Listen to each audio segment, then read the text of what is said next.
சற்று களைப்பாக உள்ளது. சொல்லிக்கொண்டு இருக்கும் பொழுதே மன்னர் நித்திரைக்கு செல்கிறார். மன்னர் தூங்கிவிட்டார்ப்பா, சபை ஆரம்பிக்கும் முன்பே. ஆமாம் ஆமாம், காலை உணவு அருமையாக இருந்தது என்று சொன்னார்.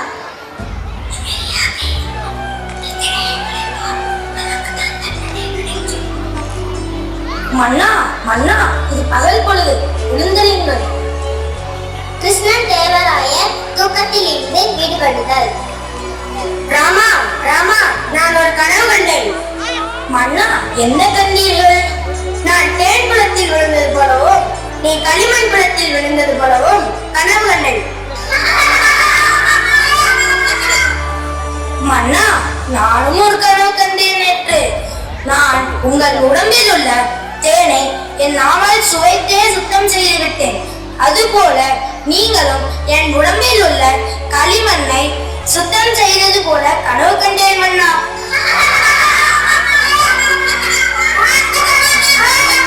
ராமா, உன்னை ஜெயிக்க முடியாது. அரசவை கலகிறது. எந்த ஒரு சூழ்நிலையையும் எதிர்கொள்ள தயாராக இருக்க வேண்டும். காட்சி 2. கந்தனும் சோமுவும் பல வருடங்களாக நண்பர்கள். சோமுவுக்கு வியாபாரத்தில் நஷ்டம் ஏற்பட்ட போது கந்தன் தன் சேமிப்பில் 1000 பொற்காசுகளை கொடுத்து உதவினார். அதற்காக ஒரு ஒப்பந்தமும் எழுதி கொண்டார்கள். ஓராண்டு கழிந்து தனது பணத்தை திருப்பி கேட்க சோமுவின் வீட்டிற்கு வந்தான் கந்தன். ஒலி ஒளி நாடகமாக ஏற்பாடு செய்துள்ளோம். அனைவரும் மேலே பார்ப்போம். நங்கையின் திருமணத்திற்காக நான் கொடுத்த 1000 பொற்காசுகளை உன்னால் இப்போது திருப்பி தர முடியுமா? பொற்காசுகளா? நானா? உன்னிடம் எப்போது பணம் வாங்கினேன்? எனக்கே தொழில் சரியாக நடக்கவில்லை. என்ன சொல்கிறேன் சோமு? நீ என் நெருங்கி நண்பனாயிற்று. நாம் இருவரும் தானே ஒப்பந்தம் எழுதி கையெழுத்து போட்டோம். என்னிடம் அதற்கான பத்திரம் இருக்கிறது. ஓ, இந்த பத்திரம் உன்னிடம் இருக்கிறதா? கொடு, நான் பார்க்க வேண்டும்.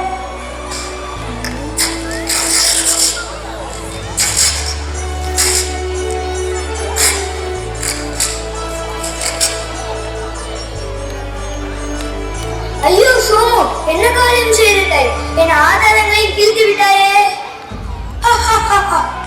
இப்போது போய் கேட்டுப்பார். ஒப்பந்தமும் இல்லை, சாட்சியும் இல்லை. ஒன்னால் ஒரு பொற்காசு கூட என்னிடம் இருந்து வாங்க முடியாது. தங்கள் வழக்கிற்காக கந்தனும் சோமும் அரண்மனைக்கு செல்லுதல். மன்னா, இன்று ஒரு பெரிய வழக்கு வரப்போகிறது. என்ன வழக்கு? கந்தன் என்ற வியாபாரி சோமுவுக்கு பணம் கொடுத்தாராம். அதுக்காக பத்திரம் எழுதினாராம். அதுக்கப்புறம் என்னானது?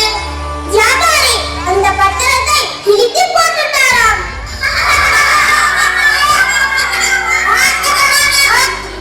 போதும் தெரிவித்தது. நீங்கள் எல்லாம் பாடம் போறதை பார்த்தா வழக்கு ஆரம்பிக்கும் முன்பே சிரிப்பான அரசவை கலைஞர் போல இருக்கிறது. என்ன பிரச்சனை கந்தா? ஏன் இப்படி அழுது கொண்டே வந்திருக்கிறாய்? மாமனரே வணக்கம். என்னுடைய நண்பன் என்னிடம் வாங்கிய 1000 பொற்காசுகளை திருப்பி தராமல் ஒப்பந்த பத்திரத்தையும் கிழித்து எறிந்து விட்டான். தெனாலிராமன், வழக்கை விசாரித்து மணி. ஆகட்டும் மன்னா. சோமு, கந்தன் சொல்வது உண்மையா? நீ அவனது பத்திரத்தை கிழித்தாயா? நான் அவனிடம் ஒரு காசும் வாங்கவில்லை, எந்த ஒப்பந்தமும் போடவில்லை. சாட்சி இருந்தால் காட்ட சொல்லுங்கள். மன்னா, நான் குற்றவாளியை கண்டுபிடித்து விட்டேன். கந்தன் பொய் சொல்கிறான். மன்னா, அந்த பத்திரம் மிகவும் விலை உயர்ந்த பச்சை நிற காகிதத்தால் எழுதப்பட்டிருந்தது. மேலும் சோமு அது சிவப்பு நிற மையால் கையெழுத்து போட்டிருந்தான் என்று என்னிடம் சொன்னான். இது அப்பட்டமான பொய் இல்லையா? மன்னா, அவன் பச்சை பேசுகிறான். அது பச்சை நிற காகிதம் இல்லை, சாதாரண வெள்ளை நிற காகிதம் தான். நான் அதை கருப்பு மையில் தான் கையெழுத்து போட்டேன். ஒரு பெரிய ஏமாற்றுக்காரன். அடப்பாவி, எவ்வளவு பெரிய நாடகம் ஆடினாய்!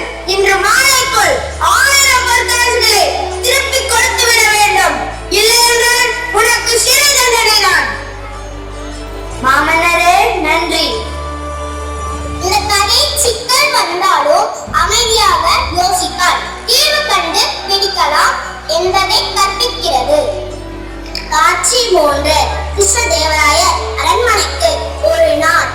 விசித்திரமான பொம்மைகள் கொண்டு வரப்பட்டன.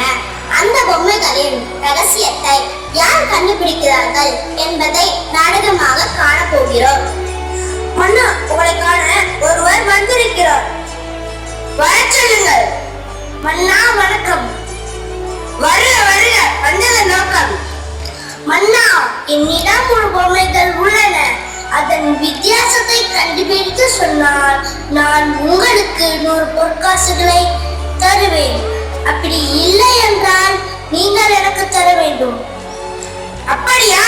அமைச்சர்களே, கண்டுபிடித்து சொல்லுங்கள். மன்னா, ஒவ்வொரு பொம்மையும் இடையில வித்தியாசப்படுமா? நான் தூக்கி பார்க்கிறேன்.